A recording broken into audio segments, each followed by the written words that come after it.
아, 어차피 삶이라고 하는 건 내가 행복해야 아들도 행복하고 딸도 행복할 수 있는 거다. 어느 순간에 함께 할 수 있겠지만 진짜 중요한 출발선은 나로부터 시작한다. 내가 행복하지 못하고 내가 즐겁지 않은데 의무감으로 부담감으로 누군가를 키우고 만난다고 하는 건 사실은 약간 어폐가 있는 거다. 안 불안해요? 지금은 안 불안한데 한 2달 지나면 좀 불안하지 않을까 싶어요. 그 나를 믿는 구석은 어디에 있어요? 제가 좀 고민이 엄청 많은 편이어서 근데 고민이 많은 게 되게 신중하기도 한 것 같아요. 그래서 나쁜 선택은 안 할 수 있는 것 같아가지고. 안녕하세요. 꿈틀린 마을 주민 여러분, 오연호입니다. 인생은 내내 성장기다. 주눅들지 않는 인생, 행복한 인생을 위한 우리들의 이야기. 오늘 이야기는요, 광주의 한 가족의 이야기를 제가 들려드릴까 합니다. 여러분은 언제 부모로부터 독립하셨습니까? 제가 강연장에서 이 질문을 하면 어떤 분은 그러더라고요. 우리 엄마 아빠가 돌아가실 때 내가 독립을 한다고. 그만큼 대한민국 사회에서 부모와 자녀 사이에 서로 독립성을 갖는다는 거, 이게 만만치 않죠. 근데 광주의 이 가족은 어떻게 20살 딸을 독립시켰을까요? 아빠와의 인터뷰 내용을 여러분들께 공개할 텐데요. 자, 듣기 전에 4가지에 대해서 핵심 체크를 먼저 해보겠습니다. 첫째로 신뢰관계를 구축하는 게 중요하다. 우리 아빠가 매정한 것이 아니라 나를 진정으로 사랑하고 있다는 것. 두 번째로 솔직한 대화를 하는 게 중요하다. 우리가 아이들에게 너는 무엇을 바라니라고 묻잖아요. 근데 동시에 아빠는 무엇을 바래, 엄마는 무엇을 바래, 이런 것들에 대해서도 솔직한 대화가 필요하다. 세 번째, 충분한 준비 기간이 필요하다는 거죠. 어느 날 갑자기가 아니라 최소한 2, 3년, 3, 4년 전부터 준비 기간이 필요하다. 네 번째로는 훈련과 실천이 필요하다는 거죠. 독립훈련을 해서 어느 정도 작은 실천들을 해봐야 진정한 독립이 가능하겠죠. 자, 그럼 지금부터 인터뷰 속으로 들어가 볼까요?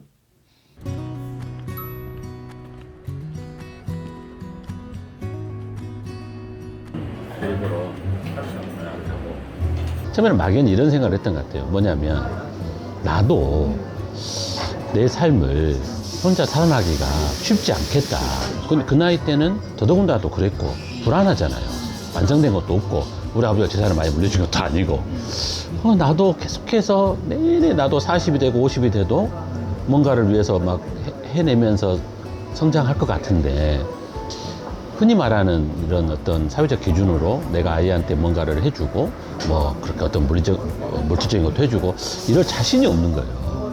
그럼 난 아이한테 뭘 물려줄까? 그리고 아이가 성장했을 때 내가 어떤 지지를 해줄 수 있을까라고 했을 때 독립성을 키워주는 게 제일 좋겠다. 그러면 그 독립성을 키워주는 것들을 잘하면서 내가 최선을 다해서 해주고 그거의 정점으로 독립성을 딱 세레머니를 하고 나면 뭔가 그런 힘들이 생기지 않을까? 몇 살 때부터 그렇게 할 거다? 초등학교 6학년? 뭐 이 정도부터 생각했죠. 굉장히 오래됐죠. 근데 전략적이에요, 이게. 그 애가 좀 불안해하잖아. 우리 아빠 만나 이 사람. 맞아요. 근데 제가 그 생각을 했던 계기가 하나 있었어요. 마트에 가서 생선을 이렇게 판매하시는 그 코너에 그 이모들이 있잖아요. 근데 나는 지금 생각해보면 왜 그랬는가 모르겠는데 이모한테 물어봤어요. 이모 마트에서 일하면 얼마 받아요? 80 얼마 받은대요. 근데 이모 나이 보면 굳이 이거 안 하셔도 될 것 같아요. 그때 그 이모 나이가 한 50 정도 됐던 것 같아요. 그랬더니 그 이모가 이렇게 이야기해요. 아이들 학원비 때문에 나왔다는 거예요. 학원비가 너무 비싸고 그러니까 여기 내가 벌어야만 또 한다는 거예요. 근데 물론 다 그렇게 살잖아요. 근데 그때 제가 어떤 생각이 들었냐. 생애에 50대 정도 되면 이제 자기 인생에 뭔가 이렇게 50세대로 넘어가는데 여전히 자기 자식을 위해서 이렇게 또 직업을 해서 하고 있는 모습이 그때 우리 아이들 어렸을 텐데 나도 저 나이 때 저렇게 되면 어떨까? 그런 생각 좀 들었어요. 그게 제 잊혀지지 않는 기억 하나였어요. 모든 부모들이 대다수가 이렇게 살아가는구나. 자기 인생을 저당 잡혀서 누구한테? 자식들한테. 그래서 또 엄마들은 다시 나와서 일을 하고 또 일을 하고 그렇게 해서 아이들 위해서 또 내주고 그래서 서로가 독립적이지 못하다. 생각은 하지만 이걸 실천하는 거 굉장히 힘든 것 같은데. 어렵죠. 네. 어려운데 그리고 이걸 이제 부부가 또 합의해야 되고 그렇죠. 아이들도 이해를 해야 되고 네네. 예, 그렇게 얘기했지만 에이 20살 아직 빠르다 맞아요. 붙이자 맞아요. 그래서 제가 그런 유혹 없었어요? 있죠. 한 있고. 25으로 예, 듣죠. 예. 그러니까 와이프도 이제 아까 말씀하신 것처럼 이제 저는 내가 해놓은 말이 있으니까 해놓은 말이 있으니까 20살이면 이제 그 시간 됐다고 하는데 이제 와이프 같은 경우는 좀 염려스럽죠. 그리고 마침 또 코로나가 터졌잖아요. 그렇지. 그러니까 서울 경기 지방이 심하고. 네. 근데 여보 이 상황에 꼭 지금 보내야 되겠어? 독립을 시키더라도 광주에서 시키는 게 낫지 않아? 이런 고민을 했는데 아이가 하고 싶어하는 일이 있는 거고 또 그게 뭐 지역이 뭐 어떤 상관이냐 그거는 뭐 지 운명이고 하는 건데 그런 어떤 현실적인 타협점 같은 것들이 아무래도 있었죠. 근데 이제 네. 친척이나 뭐 할머니나 뭐 이모나 뭐 이런 사람들 중에서 엄마 아빠가 너무 매정한 거 아니야? 그렇죠. 아직 애를? 네. 뭐 이렇게 생각하는 사람도 있었을 터인데. 제가 깜짝 놀란 게 저랑 같이 이런 고민을 평소에 같이 하고 살았던 제 지인들 있잖아요. 근데 그분하고 이야기할 때 내가 지지하고 격려받을 줄 알았거든요. 근데 뭐라 하는 줄 아세요, 저한테? 요즘 그렇게 안 해주는 부모가 어딨어. 그 정도는 해줘야지. 우리가 못 살고 우리가 힘들다고 자식한테 그럴 필요는 없잖아? 그런 이야기를 하는 거예요. 계속 지원해줘야지. 그래서 내가 그 소리를 듣는 순간 약간 흔들렸어요. 약간 흔들렸어요. 고민이 되잖아. 고민. 이렇게 할까 말까 고민이 되는데 외부로부터 매정하다고 소리를 들을 수도 있고. 그렇죠. 근데 이렇게 독립을 해주는 게 진정한 사랑이다. 이런 확신이 있었기 때문에 네. 그런 게 가능했을 텐데. 네네. 그죠? 네. 평소에 자녀와의 관계가 우리는 서로 사랑하고 있어. 아빠와 나는, 엄마와 나는 서로 신뢰하고 있어. 그런 게 축적되었기 때문에 이게 가능한 거 아니에요? 그렇죠. 그러니까 저는 그게 매우 중요하다고 보는 거고 이게 하루아침에 뭐 그 관계가 없는데 갑자기 오늘부터 독립이다. 이거는 뭐지? 내가 다리 밑에서 주워왔나? 이런 생각이 들 것이고. 근데 그런 대화를 많이 했던 것 같아요. 그런 그치. 대화를. 그리고 이제 아이가, 그러니까 저는 이제 아이한테 많은 걸 해주진 않았어요. 근데 제가 자랑스럽게 생각하는 건 어렸을 때 여행을 많이 했던 것 같아요. 여행을. 함께. 그것도 뭐 캐리어 끌고 하는 여행 말고 배낭 메고 하는 해외지만 다 고생하면서 했던. 그러니까 어느 날 아이가 그런 이야기를 하더라고요. 학교를 그만두고 18에 자기 혼자 해외여행을 갔어요. 그냥 그 친구랑 같이 일본을 갔다 왔는데 그 친구가 이제 우리 딸이 갔다 와서 편지를 썼는데 늘 여행은 아빠가 다 가이드를 해줬잖아요. 그랬더니 그런 편지를 썼더라고요. 이번 여행을 하면서 어렸을 때 아빠와 했던 여행이 기억이 난다. 백을 메고 카메라를 들고 핸드폰을 들고 장소를 찾으러 다니는 아빠의 뒷모습이 이번 여행을 하는 동안에 보였다. 그래서 그러면서 자기를 이렇게 성장시켜 줬던 것에 대한 고마움 이런 이야기를 하는 걸 보면서 좀 감동을 했고 그래서 그 여행이 주는 어떤 힘들이 있잖아요. 함께 뭔가를 문제를 해결해 보고 저는 그게 독립의 어떤 훈련 같은 거였다고 생각해요. 독립을 시키고 나서 집을 다 정리했어요. 애들 짐도 빼고 이제 가구도 정리하고 집이 넓어졌어요. 그리고 혼자서 음악을 듣게 됐어요. 애들하고 북적북적 살다가 그리고 혼자서 늦게까지 영화를 보게 됐고요. 이걸 보면서 어차피 삶이라고 하는 건 내가 행복해야 아들도 행복하고 딸도 행복할 수 있는 거다. 어느 순간에 함께 할 수도 있겠지만 진짜 중요한 출발선은 나로부터 시작한다. 내가 행복하지 못하고 내가 즐겁지 않은데 의무감으로 부담감으로 누군가를 키우고 만난다고 하는 건 사실은 약간 어폐가 있는 거다. 그래서 사실 작년에 아이들이 코로나 때문에 집에 있는 시간이 많으면서 굉장히 압력이 좀 쌓였던 것 같아요. 함께 있어서 좋긴 하지만 내 시간이 확보가 안 돼. 나만의 공간이 사라지고 나 혼자 있을 시간이 없어지고 그러다 보니까 나 스스로 독립적이지 않아. 그래서 어느 순간 내가 계속 관계 속에만 있다고 생각하니까 행복하지가 않은 거예요. 그래서 나도 홀로 있는 시간이 필요하고 나도 혼자 생각할 시간이 필요하고 그런 게 또 혹은 그 같이 부부가 또 할 수 있는 시간도 있고 근데 그게 종속된 관계로서 모두가 있어 버리니까 어느 때는 그게 너무 힘들다는 생각이 들어서 이제 컸으니 서로가 각자의 공간, 각자의 시간을 가져야만 멀리서 서로를 더 객관적으로 볼 수 있는 그런 게 좀 필요하지 않을까 싶으면 그런 나이가 됐다. 나는 이게 의미가 있는 게 아이들이 우리 엄마를 봤더니 우리 아빠를 봤더니 인생은 살만하네. 이제 그 선물을 주는 거. 그렇죠. 그게 굉장히 중요한 거. 그렇죠. 아까 얘기한 우리 엄마도 행복했으면 좋겠다. 네. 우리 아빠도 행복했으면 좋겠다. 그거를 보면서 인생은 행복한 거 아니야? 인생 살만하지 않아? 맞아요. 그런 인식을 주는 게 아닐까. 그게 엄청난 선물일 것 같아요. 맞아요. 예. 그러니까 아이들이 저를 보고 자라면서 아빠는 때로는 별로 가정에 신경 쓰지 않은 것 같은데 자기 혼자만에 있는 시간 네. 혹은 언제나 어떤 일을 가지고 행복해 하더라 라는 거를 보니까 아이들도 에너지를 받는 거죠. 그렇죠. 예. 근데 그게 아니고 아빠는 우리를 위해서 늘 일만 해 엄마는 우리를 위해서 늘 서포트만 해 라는 게 결코 좋은 건 아니라고 생각해요. 엄마도 인생이 저렇게 맨날 희생하고 사는 거야? 그럼요. 그러니까 엄마도 어느 순간 호련히 여행을 떠나서 오늘 막 3일씩 안 들어오고 바다를 보러 갔다 왔어. 나 음악 듣고 좋았어. 이게 처음에는 어색하지만 나중엔 아이들한테는 우리 엄마도 여자구나. 우리 아빠도 남자구나. 우리 아빠도 로맨티스트였구나.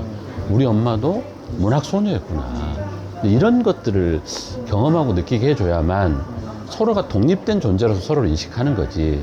안 그러면 그냥 종속돼 버리는 거죠. 우리 꿈틀린 마을 주민 중에는 네. 오연호 강의도 많이 듣고 그동안 막 그래서 나도 한번 해볼까 이렇게 생각하는 사람 많았는데 오늘 특히 이 영상을 보고 나도 한번 해볼까? 도전하셔야 됩니다. 근데 그런 도전을 하기 위해서 핵심적으로 준비해야 될 게 뭐예요? 일단 대화를 많이 해야 됩니다. 온 가족이 함께 기반이 있어야 돼요. 그렇죠. 그 과정의 기반들이 필요할 거라고 저는 생각해요. 그래서 이야기를 많이 해야 될 것 같고 그 이야기에 축적된 시간들이 있어야만 서로를 이해할 수 있는 그런 기회가 되는 것 같고 근데 그러다 보면 아이가 뭘 원하는지 그리고 그러니까 아이가 뭘 원하는지 묻는 것도 중요하지만 부모가 뭘 원하는지 그러니까 부모가 아이한테 뭘 원하는 게 아니라 아빠는 이 나이에 어떤 삶을 살고 싶어 아빠는 이제 엄마랑 지금 현재 어떤 인생을 살고 싶어 우리는 우리 둘의 관계를 이렇게 하고 싶어 이런 이야기도 저는 해야 된다고 보거든요. 자꾸 위험 사회가 되니까 부모들이 오히려 더 안으로 야 밖은 위험해 이 험난한 세상을 어떻게 살아갈래 엄마가 같이 살게 절대 안 된다. 그러면 그 조건이 있다. 그렇게 살 수는 있으나 그러려면 공간 안에서 독립적이어야 되는데 그러지 못하다는 거예요. 구조 자체가.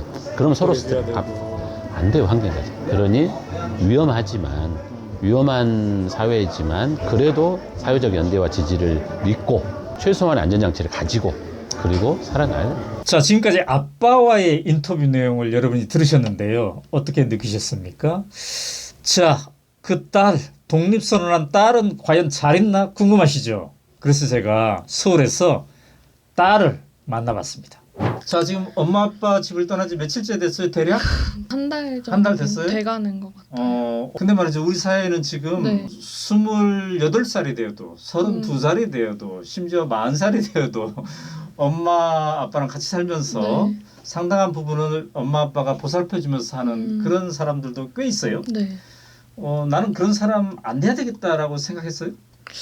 좀 그런 생각했던 것 같아요. 아무래도 어른이 돼가는 과정에 있어서 독립이 꼭 필요하다는 생각을 했던 것 같아요. 저도. 자, 독립하는 과정을 고민하면서 내가 점점 어른이 되어가고 있다 이걸 느끼나요? 지금 얼마 되진 않았지만 그래도 집을 나오는 일이 되게 큰 성장은 맞는 것 같아요.